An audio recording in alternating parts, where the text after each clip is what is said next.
Well, you know, actually right now I'm fine, but I want to thank all of my friends inside Tibet because I understand that there were prayers done for me and people were really concerned. But everything turned out well, and I think that your prayers and your thoughts had a lot to do with the fact that I healed. And I'm back and I'm strong and I'm committed to working very hard for you to stay close to His Holiness the Dalai Lama. And we're going to find a way to make this work out. But again, I wanted to thank you all so much for your prayers. You know, when I was driving up from the airport, I was remembering the first time I came here, there was no airport yet.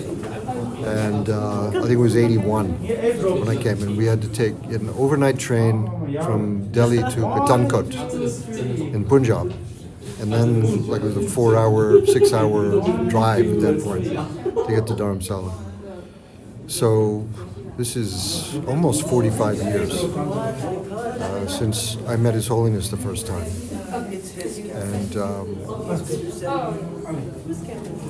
you know, I've met so many lamas and so many good Tibetans that have brought so much joy to my life. And I'm very thankful that I've been a conduit, in a way, of that all of these wonderful teachers have come through me, but then I've been able to give back to the rest of the world, but also to communicate with you inside of Tibet.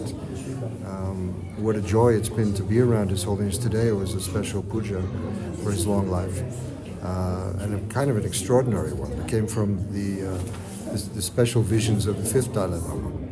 So very extraordinary.